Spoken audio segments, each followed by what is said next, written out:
Aujourd'hui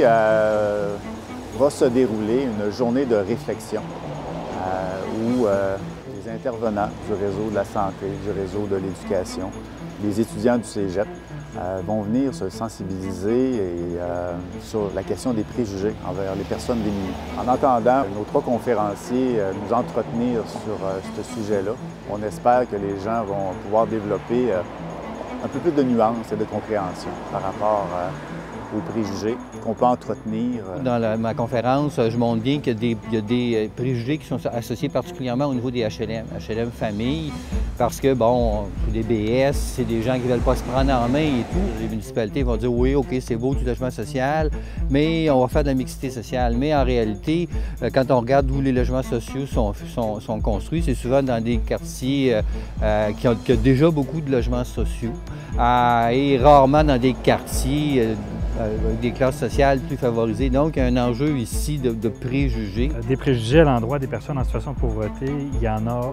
beaucoup, il y en a énormément. Ce qui est surtout préoccupant, c'est qu'ils s'expriment aussi beaucoup dans l'espace public, donc pas juste dans la sphère privée. Et ce sur quoi on insiste surtout, c'est qu'au-delà du fait que les préjugés, bon, souvent c'est une approximation, les gens vont dire que c'est des généralités qu'on a tendance à appliquer à tout le monde. Il y a des erreurs, il y a de la méconnaissance, il y a tout ça, mais surtout, ce qu'on essaie de dire, c'est que les préjugés à l'endroit des personnes pauvres ne sont pas inoffensifs. Ils sont lourds de conséquences, ils ont des impacts sur les personnes qui subissent les préjugés parce qu'essentiellement, on projette de ces personnes-là une image très négative. Alors, en même temps, on leur demande de se prendre en main, de se comporter soi-disant mieux, puis en même temps, on dit d'elles qu'elles sont incompétentes, qu'elles n'ont pas les moyens de le faire.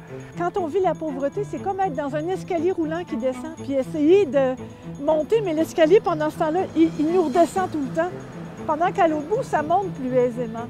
Et il y a quelque chose comme ça dans le phénomène des inégalités, puis j'ai voulu expliquer que les préjugés, puisque c'est le thème de la journée, ça sert à garder cet ordre établi-là. D'une certaine manière, les gens qui montent, on va dire ils le méritent. On ne voit pas que l'escalier monte avec eux autres. Et les gens qui sont dans l'escalier qui descendent, on va avoir des préjugés. On va leur asséner une série de préjugés qui ont pour effet d'abord de faire qu'on se sent coupable. Quand on tente ça, on a l'impression qu'on n'y arrivera jamais puis que c'est notre faute. Alors que quelque part, peut-être qu'il y a un mécanisme qui ne fonctionne pas. Essentiellement, les préjugés, c'est ça. Ils ne sont pas compétents, c'est de leur faute, puis ils sont de mauvaise foi. Et toutes les recherches tendent à démontrer que les pauvres sont prêts autant à faire des efforts que n'importe qui pour retrouver un emploi, sont très généreux, sont des gens qui donnent beaucoup de temps bénévolement, sont des gens qui sont prêts à s'impliquer beaucoup. C'est des gens qui ont des fois beaucoup de compétences. Dans les finances publiques, on ne se préoccupe pas de la question des inégalités. Alors, dans la dernière documentation du budget du Québec, c'est épais, là, il y a beaucoup de documents, eh bien, on peut trouver 212 fois le mot PIB indiqué. Je crois que c'est 545 ou 543 fois le mot croissance.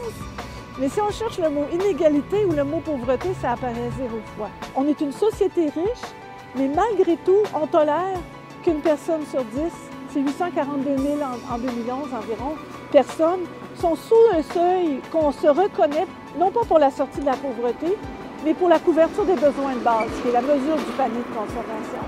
Si on divise la population en cinquièmes, du plus pauvre au plus riche, le cinquième le plus riche, et on parle de dollars constants, s'est enrichi, donc son niveau de vie s'est amélioré de l'équivalent du revenu du cinquième le plus pauvre.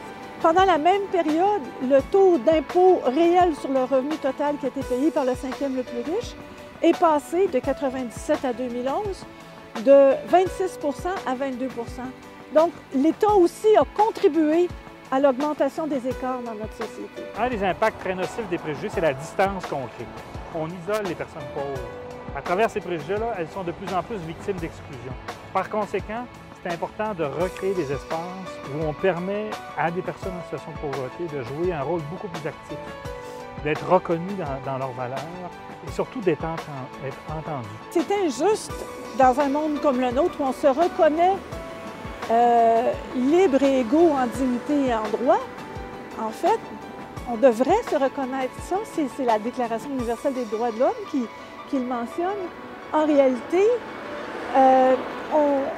on joue à des jeux qui nous inégalisent.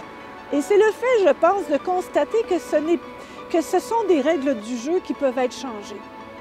Et une conviction profonde qu'on est mieux, qu'on est plus heureux ensemble avec une règle de jeu qui nous permet de coopérer plutôt qu'une règle de jeu qui nous met constamment en compétition et qui nous inégalise. La portée de la Charte des droits, ça inclut aussi les différents statuts socio-économiques. Ça devrait inclure les différents statuts socio-économiques.